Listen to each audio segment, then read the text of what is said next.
여러분, 우리 인생에서 시련이 없이 그렇게 인생에 시련 없이 살 수는 없을까요? 부유하게, 풍족하게, 고상하고 안락하게 그렇게 남들이 부러워하는 삶까지는 살 욕심은 없지만 그냥 하루하루 아무 탈 없이 편안하게 살 수는 없을까요? 우리 이 자녀손들이 큰 효도는 바라지도 않지만 속 안 썩이고 그냥 자기들 알아서 행복하게 잘 살았으면 좋겠고, 또 우리 부모님들도 평생 고생만 하셨으니까 이제 남은 여생은 안락하고 보장된 노후는 아니어도 그냥 허리 무릎 아프지 않고 성한 채로 병원 좀 그만 다니시고 건강하게 지내셨으면 좋겠는데, 참 그마저도 쉽지 않은 것이 우리의 삶인 것 같습니다. 참 싫지만 어쩔 수 없이 살다 보면 꼭 반드시 우리 모두에게는 저마다의 시련이 찾아오곤 합니다. 그리고 그 시련 앞에서 우리는 여지없이 와르르 무너져 내리죠.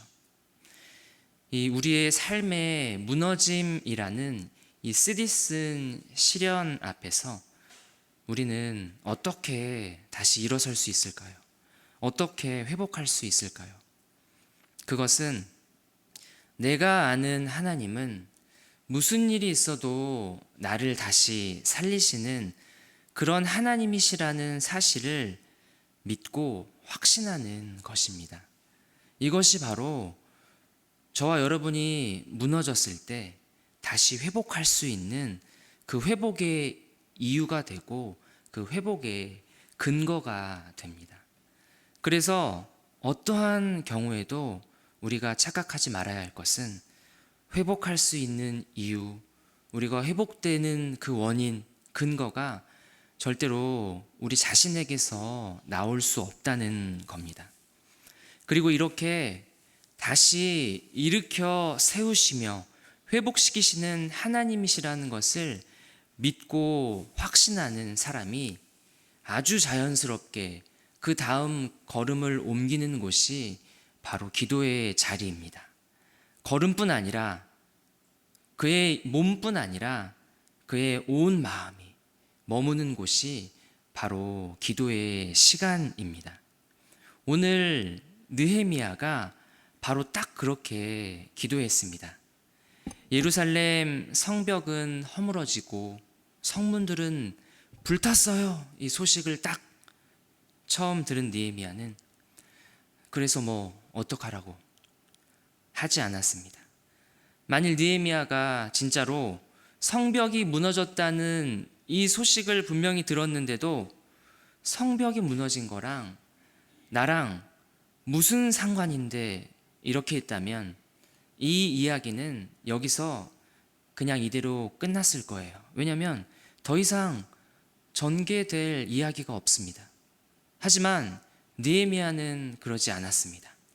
무너졌다는 소식을 듣고 그 자리에 털썩 주저앉았죠. 며칠이고 슬퍼하며 울었습니다. 금식합니다. 그리고 가장 중요한 것, 바로 하나님께 기도하기 시작합니다. 이것이 저와 여러분에게도 마찬가지입니다.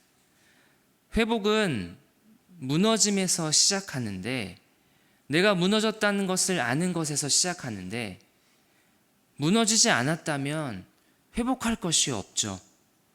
무너졌다는 것을 모른다면 회복의 시작이 일어날 수 없는 겁니다. 더 이상 할 얘기가 없는 겁니다. 그런데 오늘 여기 있는 저와 여러분이 주의 은혜를 입은 정말 복 있는 사람인, 복 있는 그런 자녀들인 이유는 뭐냐면, 다행히 저와 여러분은 우리 인생의 그 막막함과 죄인들의 비참함과 내 영혼이 병들고 무너져 있다는 것을 보게 됐고 알게 됐고 그것을 인정한 사람들이라는 것입니다. 주께서 그런 저희에게 이 큰 은혜를 주시며 우리가 회복이 필요한 무너지고 끊어지고 부서진 사람들이라는 것을 바로 알게 하신 것입니다. 그래서 우리의 구원의 이야기도 시작되는 겁니다. 오늘 본문에서 느헤미야와 이 이스라엘 민족들도 바로 그렇게 시작했습니다. 느헤미야는 하나님께 기도하기 시작합니다. 느헤미야의 기도의 시작은 하나님께 초점을 맞추고 거기에서부터 시작합니다. 오늘 읽지는 않았지만 앞서 4절과 5절의 내용을 보면 느헤미야가 4절에는 이런 말이 있습니다. 하나님 앞에, 그리고 5절에 이르되 하늘의 하나님 간구하나이다. 이렇게 하며 기도합니다. 느헤미야가 이렇게 기도하는 것은 이런 겁니다. 지금 우리 앞에 놓여진 이 위기는, 이 어려움은, 이 일은 지금 다른 누구와 말할 그런 일이 아니라는 겁니다. 여러분 생각해 보십시오. 느헤미야의 직업은 왕의 술관원입니다.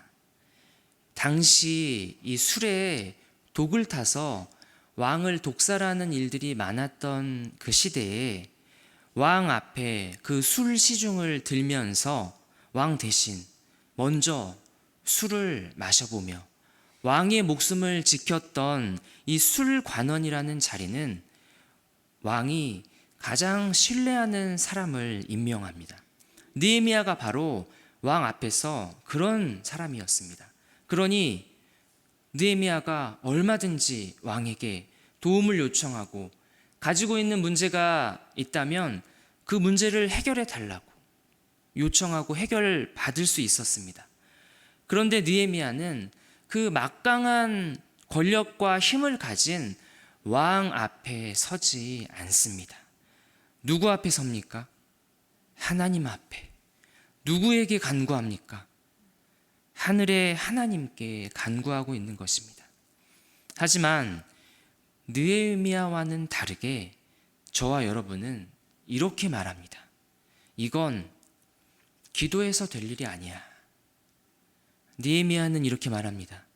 이건 다른 누구에게 얘기해서 부탁해서 될 일이 아니야. 또 저와 여러분이 받아칩니다. 이건 기도해서 될 일이 아니라니까. 느헤미야와 우리의 모습에 참 많은 차이가 있죠. 사실 저는 굉장히 현실적인 성향을 가지고 있습니다. 그래서 이번에 또 코로나가 이렇게 막 확산되고 거리두기 4단계로 격상되고 교회에서 현장 예배를 드리는데 또 다시 어려움과 이 불편함을 겪게 되자 현실적인 문제를 놓고 혼자서 계속 끙끙 앓기 시작했었습니다. 걱정하면서 이런저런 자료를 찾아보고 구청에 전화도 해보고 이것저것 알아보면서 문득 제 마음에 이런 마음이 들었습니다. 기도하지 않았구나. 단 한 번이라도 정확하게 하나님께 내 입술로 하나님, 또 현장 예배 드리기 어려워질지도 몰라요. 어떡하죠? 이제 좀 교회 현장 예배가 정상화돼 가고 회복되기 시작하는데 이것이 교회에는 참 중요한 문제인데 또다시 작년처럼 기약 없이 이 온라인 송출 예배만 계속 드리게 되면 분명히 여러 가지 어려움이 반복될 텐데 안 돼요. 도와주세요. 해결해 주세요, 주님. 이라고 부끄럽지만 기도하지 않았던 겁니다. 아마도 제 마음속에는 똑같이 이건 기도해서 될 일이 아니야. 그런 마음이 제 마음속에 자리하고 있었던 것 같습니다. 저와는 다르게 느헤미야는 다른 거 하지 않습니다. 이미 느헤미야는 기도한 지 오래죠. 느헤미야가 가장 먼저 하나님 앞에 드린 기도는 바로 회개의 기도입니다. 6절, 7절 말씀입니다. 우리 이 내용을 저와 여러분이 한번 같이 읽겠습니다. 6절, 7절 말씀입니다. 시작. 이제 종이 주의 종들인 이스라엘 자손을 위하여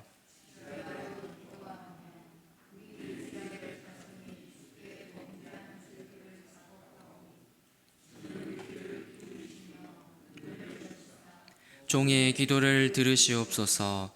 나와 내 아버지의 집이 범죄하여 주를 향하여 크게 악을 행하여 주께서 주의 종 모세에게 명령하신 계명과 율례와 규례를 지키지 아니하였나이다.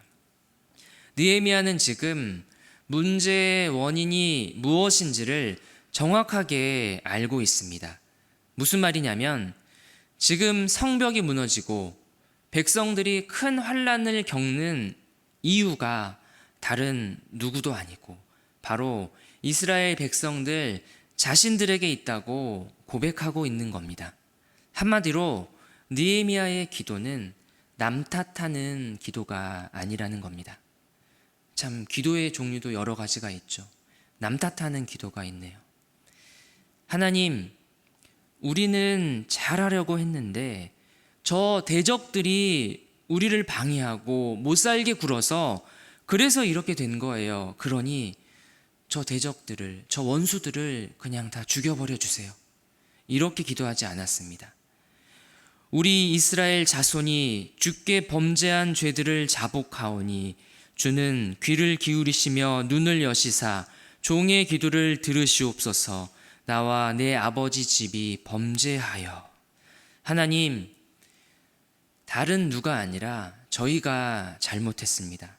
저희가 이렇게 어려움을 겪는 이유는 다름 아닌 저희들이 하나님을 거역했기 때문에 그렇습니다. 저희들이 하나님께 범죄했기 때문입니다. 느헤미야는 이렇게 기도했는데 저는 또 항상 제가 이제 문제인데 이 남 탓하는 기도의 달인입니다. 주저리 이거는 이래서 이렇고요 주님, 저거는 저래서 저렇고, 저는 분명히 잘하려고 했는데 저 사람 때문에, 이 사건 때문에, 코로나 때문에 주님 그래서 그런 거예요. 사실 핵심은 그게 아닌데 말이죠. 문제의 핵심은 사실 그 사람이 아니라 전데 말이죠. 그래서 다른 말 필요 없이 그저 하나님 앞에 겸손히 나아가서 기도하기를, 하나님, 제 잘못입니다.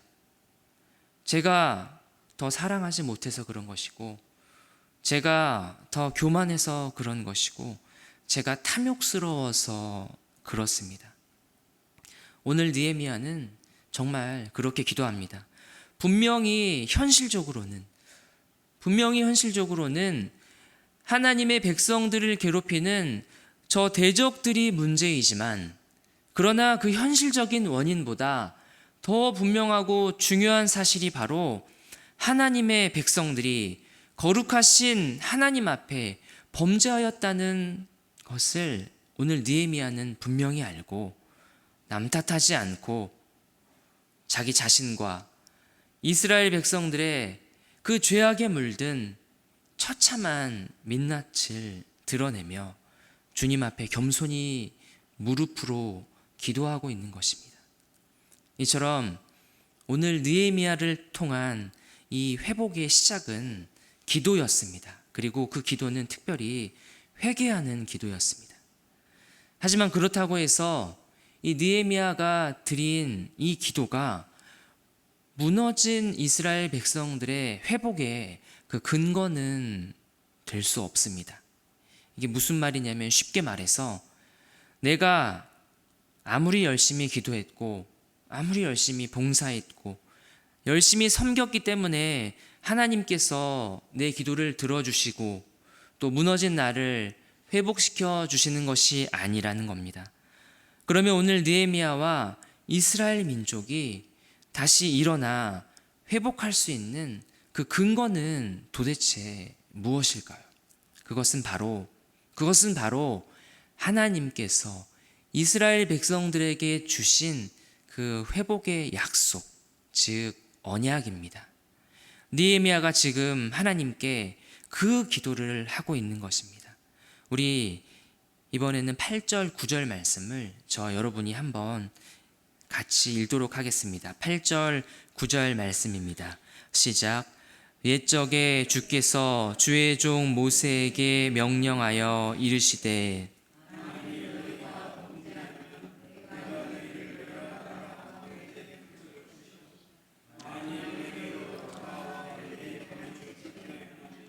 너희 쫓긴 자가 하늘 끝에 있을지라도 내가 거기서부터 그들을 모아 내 이름을 두려고 택한 곳에 돌아오게 하리라 하신 말씀을 이제 청하건대 기억하옵소서. 이제 청하건대 기억하옵소서. 뭘 기억해 달라는 겁니까? 만일 이 백성들이 주께 돌아오면 그때는 다시 용서를, 회복을 다시 일으켜 세우심을 주여 주님이 약속하셨으니 주여 그 약속을 기억하옵소서. 느헤미야의 이런 모습은 예를 들면 이런 겁니다. 어떤 한 집에 큰 형님이 있습니다. 그 집에서 정말 맨날 사고만 치는 아버지의 이 아들의 자격도 없는 그 막내 동생을 그 큰형님이 딱 데리고 아버지 앞에 대신 무릎 꿇고 이 큰형님이 이렇게 얘기하는 거예요. 아버지, 이 못난 제 동생, 아버지 아들 같지도 않은 못난 놈이지만 그래도 아버지의 아들이 아닙니까? 아버지 용서해 주세요. 아버지가 전에 그러셨잖아요. 자꾸 사고 치면 집에서 내쫓을 거지만 만일 이제는 사고도 치지 않고 착실하게 아버지 말씀 잘 듣고 그렇게 살면 다시 집에 들어 보내주신다고 하셨잖아요. 그러면 아버지는 뭐라고 얘기합니까? 그래, 맞다. 내가 그랬지. 내가 용서하고 다시 집에 들어온다고 해줬지 하면서 집에서 내쫓았던 이 막내 아들을 다시 받아주시는 거죠. 막내 아들이 이제는 잘 했기 때문에 받아주시는 것이 아니라 뭐 때문에 받아주시는 겁니까? 했던 그 약속 때문에 받아주시는 겁니다. 이렇게 아버지가 했던 약속, 하나님께서 이스라엘과 맺어주신 그 언약이 바로 모든 무너짐에서 회복할 수 있는 그 근거가 되는 것입니다. 여러분, 이 모든 일을 중간에서 하나님과 그 이스라엘 백성들 사이의 그 중간에서 누가 하고 있습니까? 느헤미야가 하고 있습니다. 죽어라. 누구를 위해서 기도합니까? 자기 민족, 자기 백성, 이스라엘 백성들을 위해서 기도하고 있습니다. 여러분, 이게 사실 말이 쉽지. 한번 저와 여러분을 생각해 보십시오. 나 자신을 위해서도 잘 기도하지 않는데 어쩌다 겨우겨우 내 식구들만 겨우겨우 챙겨서 가족들을 위해서 기도하는 것도 버거운데 어떻게 자기 민족 전체를 위해서 마치 그것도 나와 내 민족 이스라엘은 하나인 것처럼 그렇게 기도할 수 있을까요? 느헤미야가 자기 민족 이스라엘을 위해서 그 백성들을 위해서 기도할 수 있었던 이유는 느헤미야의 신앙이 아주 특출나서 그런 것이 아닙니다. 다만 느헤미야가 알고 믿고 있었던 것 하나가 있는데 그것이 뭐냐면 이 무너짐에서의 회복은 다름 아닌 바로 하나님의 약속이다. 하나님께서 분명히 약속하신 일이다. 그리고 지금 하나님께서 이 약속을 기억하시고 이 민족 이스라엘의 회복을 위해서 다른 누가 아닌 바로 나를 부르고 계신다.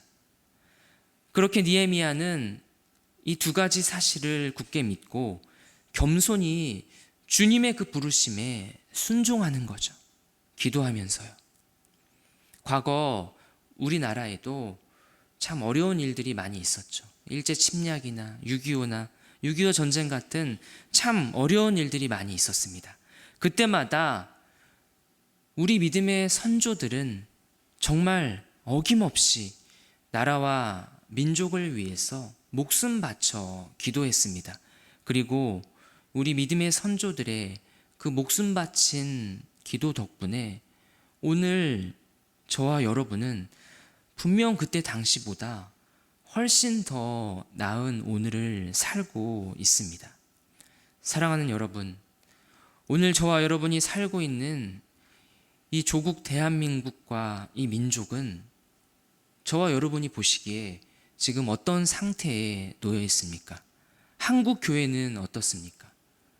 코로나를 비롯해서 교회를 향한 참 끈질긴 이단들의 그 악한 도전과 이미 오래된 뿌리 깊은 반기독교 정서들이 있고 갈등과 다툼과 분열과 수많은 어려움 속에서 누가 봐도 딱 봐도 산산이 부서져 있고 무너져 있는 것이 오늘 저와 여러분이 살고 있는 이 시대가 아닌가요? 저와 여러분은 과연 이 시련의 시간 속에서 내 기도가 아니라 겨우 내 가족의 기도가 아니라 이 땅 대한민국의 어려움을 놓고 기도할 수 있으신가요? 아니면 한국 교회를 위해서는 기도할 수 있으신가요? 그것도 아니면 우리 교회를 위해서라도 기도할 수 있으신가요? 전은교회 성도 여러분, 오늘 주께서 저와 여러분을 이 시대에 느헤미야로 부르신 줄 믿습니다. 저와 여러분은 원래는 이 나라와 민족과 교회를 위해서 기도할 수 없는 사람들이지만 하지만 오늘 나를 부르신 분이 바로 하나님이시라는 그 믿음과 확신이 있기에 그 부르심에 순종하며 기도할 수 있기를 간절히 바랍니다. 그리고 나를 부르신 그 하나님은 무슨 일이 있어도 나를 다시 살리시고 우리 공동체를 다시 회복시키시는 하나님이시라는 그 사실을 믿고 주의 나라의 회복을 위해서 기도할 수 있는 저와 여러분이 되기를 간절히 바랍니다. 끝으로 이 찬양을 아시죠? 당신이 지쳐서 기도할 수 없고 눈물이 빗물처럼 흘러내릴 때 주님은 아시네. 당신의 약함을 사랑으로 돌봐주시네. 누군가 널 위하여 누군가 기도하네. 내가 홀로 외로워서 마음이 무너질 때 누군가 널 위해 기도하네. 저는 예전에는 이 찬양을 부르면서 가장 먼저 떠오르는 사람이 교회의 지체들 혹은 저의 가족들이었습니다. 그래서 내가 힘들어서 너무 지쳐서 내가 기도조차 하지 못할 때 그렇게 나를 위해서 기도해 주는 사람이 많구나, 있구나 하면서 너무 그들에게 고마워서 엉엉 울었습니다. 하지만 제가 잘못 알고 있었죠. 날 위해 기도하는 그 누군가는 다른 누가 아니라 바로 우리 주님 예수 그리스도시라는 사실입니다. 예수님이 날 위해 기도하고 계신다. 예수님이 무너진 날 위해서 나의 다시 일어섬을 위해서 기도하고 계신다. 그리고 이제 다른 누가 아니라 저와 여러분이 작은 예수가 되어서 우리 교회를 위해서 이 나라와 이 민족의 회복을 위해서 기도할 수 있기를 주의 이름으로 축복합니다.